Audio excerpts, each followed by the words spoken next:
I think that you're probably like one of the most important figures when it comes to journalism and UFOs. And when you broke the Bob Lazar story, is that 89? When was that? 1989. 89. 1989, I remember reading about it. I remember hearing about it. I remember watching clips on television and watching countless Bob Lazar interviews. It all came out of you. I mean, did you think at that time, I mean, what was your thoughts about UFOs before you had met Bob Lazar, and how much did it change while you got to know him and hear his story? It changed quite a bit. I had not really given it much thought at all. It's probably the same level of curiosity as most people. You go about your life, you pay your bills, you go to work, you love your family, and it's always out there somewhere. Hey, I wonder what the deal is on that. Right. But had not really dwelled on it until it was a day in 1987. Into the studio comes a guy named John Lear. And I had heard sort of a little bit about him. His family was famous. His dad developed the Lear jet, the 8-track tape. John had run for the state senate, and he had a certain amount of credibility with our news organization, KLAS-TV, because he had helped us break a really big story. And the story was the stealth fighter, the F-117. He had told my boss, Ned Day, managing editor, about this amazing plane that was invisible to radar flying up in Tonopah in Area 51. We had an interest in Area 51, not UFO related, but Ned broke that story. It went national. So John Lear comes into the station one day with a stack of what turned out to be UFO documents. He plops them on Ned's desk and says, Ned, this is going to be the next biggest story, the biggest story in history. It's a UFO cover-up. Aliens are here. Technology's been recovered.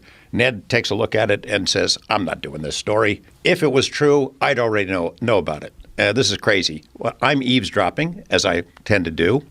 I'm a curious person. So as he's going out, I said, Lear, let me take a look at this material. And I looked at it. I thought, well, this is kind of interesting. At the time, I was producing and hosting this little public affairs show, 30-minute interview show. It would air Sunday morning at 6 o'clock. Nobody watches it. It would be interviewing a city councilman, a county commissioner. What the heck? I'll put Lear on there. And I let him go. And he told me this big scenario about secret treaties with aliens and recovered technology and a giant cover-up. Some of the information sounded outrageous. Some of it seemed like it would be worth checking out. Suddenly, the phone starts ringing off the hook. I'm getting calls about people that, who was that guy? What was the deal on that UFO stuff? Is it real? I had him on again. 6 months later, the response was bigger. I had him on a third time with a guy named Bill Cooper.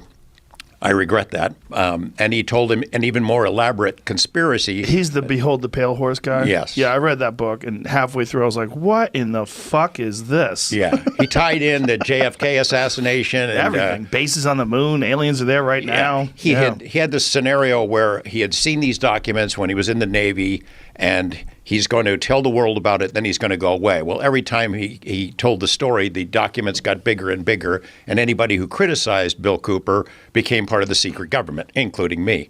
So we do this third show with Lear, and he hints that he knows a guy who might be going to work out at Area 51 and knows something about alien technology. That guy turns out to be Bob Lazar, but Lear didn't give me the name at that time. A couple months later, I am anchoring the 5 o'clock news on KLAS, and we have a nightly or evening interview segment, 5-minute segment, live interview. Our guest doesn't show up, and we're scrambling to find somebody to fill that hole. And I thought about Lear. So I called him up, not knowing what had been going on in Lazar's life or Lear's life. And I said, hey, is your that UFO guy you told me about, is he around? Would he do an interview? Just turned out that Bob had been through the ringer. A lot of stuff going on in his life. He felt threatened. And he said yes. We had to black out his face. We do this interview, and he spills the basics of the story. I worked out there at a place called S4. I saw 9 flying saucers in an underground base. This is technology that came from somewhere else. I'm in fear for my life. Holy cow, the phones start ringing off the hook. My news director comes rushing in, the station manager. Is that for real? What's the deal on that? And we realized we had touched the pulse of the public in a way that I didn't really understand. We arranged to go meet Bob Lazar, my news director, Bob Stodall, and I, that following weekend, and put him through a paces where we would ask him questions about his background and how he got the job. And we spent a couple hours with him, and we walked out of that meeting thinking, holy shit, what if this is true? this is really risky for us as journalists. It's risky for our personal reputations if it blows up in our faces and we do this story, and it would really damage the reputation of our news organization, which is KLAS is a jewel. It's always been a leader in Las Vegas, one of the best TV news operations in the country. We're putting a lot on the line. Well, look, we decide, let's take our time. Let's look into this guy's story. And then in order to understand Lazar, we'd have to look at the bigger picture of UFOs. So I started a cram course on ufology, and I read everything. And I spent 8 months like cramming for a final exam that never happened. I read everything. I interviewed people. That same year, MUFON had its international symposium in Las Vegas, and there all the world's UFO people came right to me. I got to interview them, traveled around, went to Los Alamos. Lazar took us into the lab. We took cameras in there. He walked us around waving to people. We didn't even have to stop for security. Took us into the lab like it was a rabbit going through its own burrow. He knew his way around.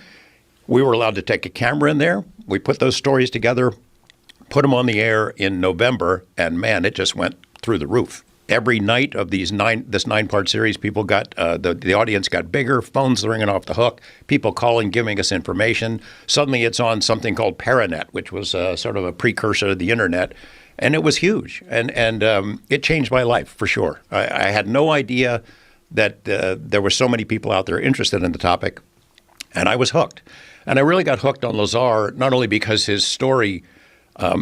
Personally, I was interested in him. We became friends. I saw what happened to him after that live interview, and in the 7.5 months before we went and I revealed his identity, people were really messing with him. I mean, you cannot convey what it was like, how weird it was then, breaking into his house, leaving the windows open, messing with things in his home, breaking into his car, leaving the doors and windows down, just messing with his head.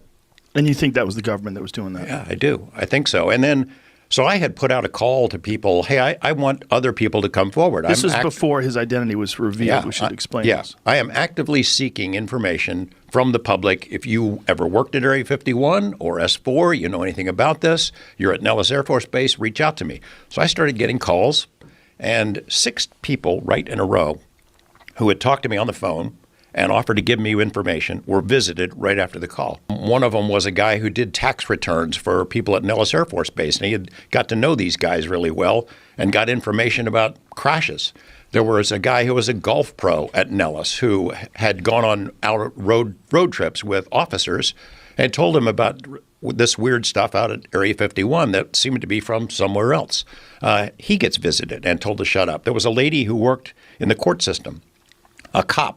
Told me about her, and I talked to her on the phone, and she had worked at the court system, but before she had worked for a company called Holmes and Narber, which is a defense contractor. And she said she sat in as a stenographer in these meetings and heard these conversations between the government contractors and Air Force officials about crashed saucers. And they would, after the meeting, they take the tape out of the typewriter and destroy it and take all the notes, and she agreed to tell me this story. It was just a tiny piece of the story. The next day, she's visited by these 2 guys in suits. They tell her, look, you are still subject to your security clearance. I hope you know that. And then they said, we know you traveled to L.A. to see your daughter, and we know she comes here. It's a big desert out there. It'd be terrible if something happened to either one of you. This lady is scared shitless. She didn't make that stuff up. So 6 people who had offered to give me information on the phone, one right after another, get visited. And it made me mad. It also made me mad that dealing with, trying to fill in pieces of Bob Lazar's life. Now, I know there's some gaping holes. I know it better than anybody. I've had to deal with it for 31 years.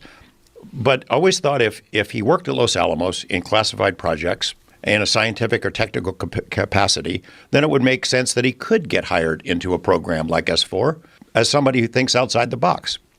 Despite personal shortcomings or whatever, they might bring somebody like him in to help them crack a problem that they hadn't been able to resolve themselves. So I focused on Los Alamos. I knew he had been there. I talked to people who remembered him from being there, but the lab kept telling me, no record of him. He's never here. And then I showed him, well, look, I've got the Los Alamos newspaper. It's a small town paper. There it is on the front page, a front page story. Bob Lazar, physicist, Mason facility, Los Alamos lab. It's a story about his jet car. Nope, still have no records of him. And then I found his name in the phone book from the era when he was there. He's in the lab phone book.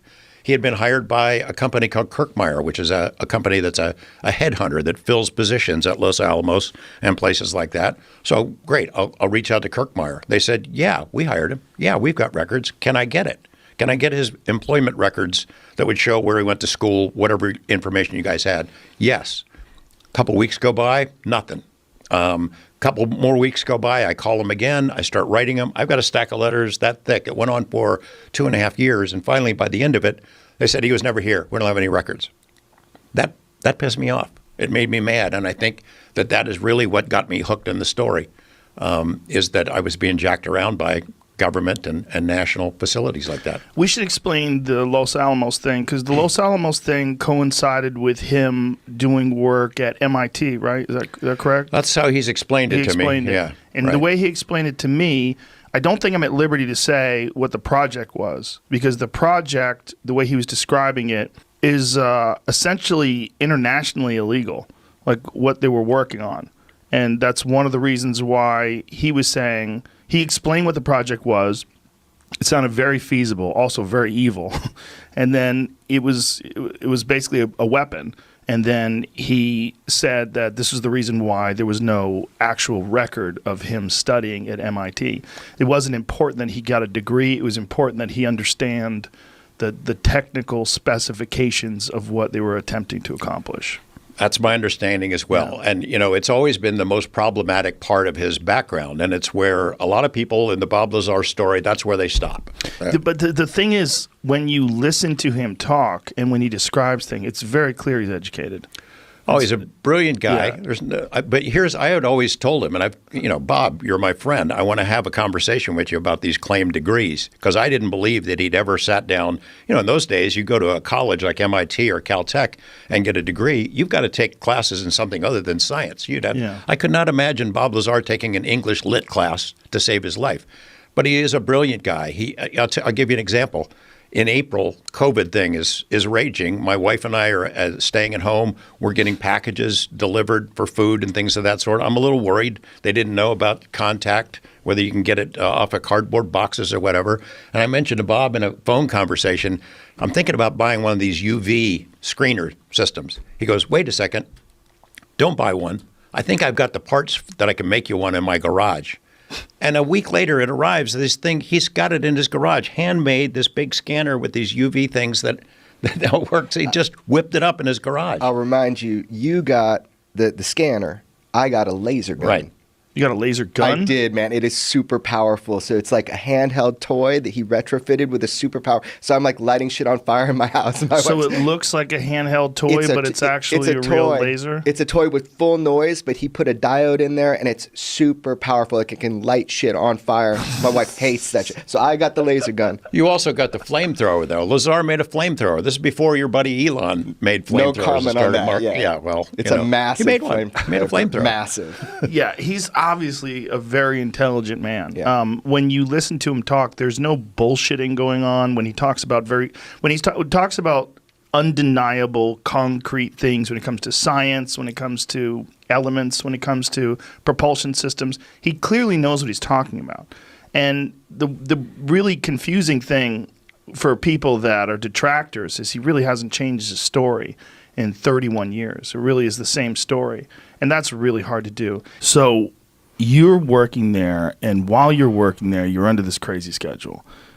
Forgive me for explaining your story. But you would get these phone calls. You would have to go to the airport at 11 p.m., and your wife started thinking that you were having an affair. Yeah, apparently so.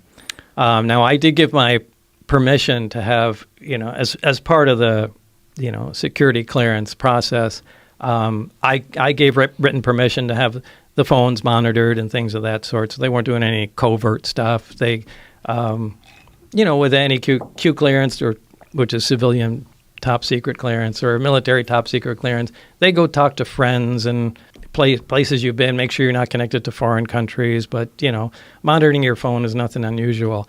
However, they insisted that, you don't even talk to your loved one, to your partner, to your wife, whatever, about what's going on. So she was essentially in the dark and didn't know the phone was being monitored. Well, part of the security clearance is that not only do you not have any connections to foreign countries and aren't a maniac, but you have to have a stable home life too.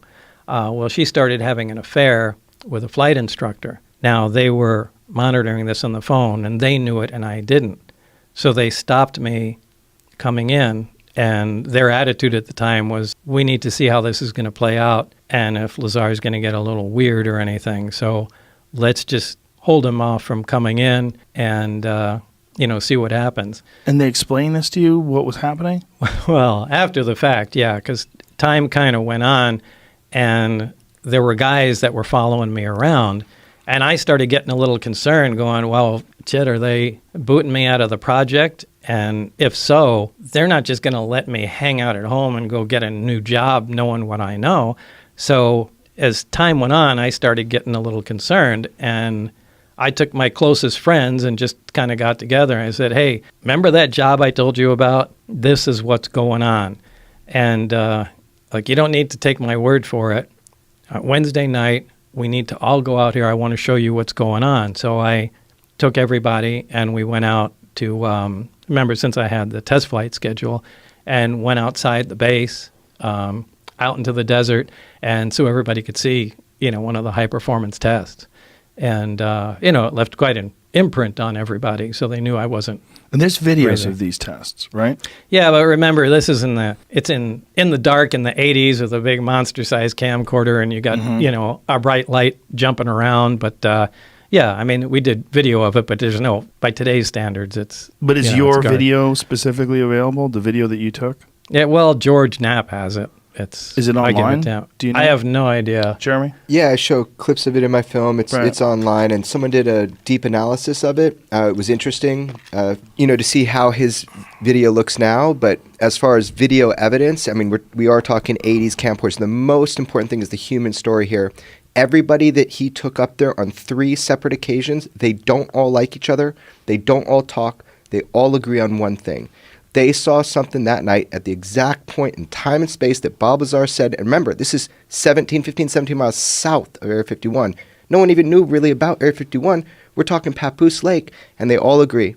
They saw something that night they had never seen before, and they've never seen since, right when he said it. So that's one of the 6 things where I'm like, how did he know? You can dismiss him. I tried to dismiss it, but some things we can't get around. And there's about 5 or 6 of them. How did he know about those? If Jamie wants to find that video right now, what would he look under?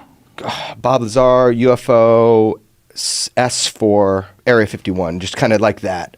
So it's like the S for UFO video, Bob Lazar, and a guy does an analysis, but you're analyzing these 80s videos. Right. He from the very beginning, Bob never said, I have proof of my story and I'm going to tell the world. He said at the very beginning, I cannot prove my story. That's not why I'm telling this. George Knapp convinced him to tell people, and he lived through it. And I didn't believe it either until I talked with George. Okay, so you filmed this test flight, one test flight, and then you get caught. Actually, it was, I think, the 3rd time, because we went out there the first time. Everybody saw it. Everybody was amazed because it did some radical maneuvers, and, everybody had a lot to say about it. Maneuvers that I've seen the video. I don't think there's something we have now that does that. No. In terms of a human piloted craft. I don't know, obviously, with the government. No, it's impossible. Nothing can move like that. And remember, we didn't start filming from the very beginning. We were waiting for something, to happen. The craft took off and then came flying at us, stopped, turned at a right angle, flew back. And then, after it did some, amazing stuff, we were like, to get the camera. And then we started filming. So it doesn't have all of it on there. It just has some. The way I describe it to my friends, and they said, what does this look like? I said, take a laser pointer and then have a wall, and then move it around the wall. How it moves around the wall? It doesn't seem like it has anything to do with inertia or physics, or it's not impeded in any way by the atmosphere. Yeah. That's what it looked like. You're essentially separated from reality, as crazy as that sounds, with being encased its own gravitational envelope. Inertia is not going to affect it. And, this is how some of those recent sightings of Commander David Fravor, I'm sure you've heard of the Tic Tac UFO. He describes exactly the thing operates exactly the way I was describing. That's why he was interested to talk to me. But we saw this, and on the way home, it's like, hey, we got away with it. We should try it again the next test flight day. So this became a thing to do. And I think it was on the third time that we got caught. I mean, we started becoming a little careless. I think we took a motorhome out there. And, it was like the stupidest thing you could possibly imagine. Started tailgating. Yeah, it was ridiculous. And again, you're in your 20s. Yeah. And, what was funny was we went out there, and my friend Gene Huff and I were leaning on the front of a vehicle. And just for some reason, we just started talking shit. Like, well, I hope they realize that.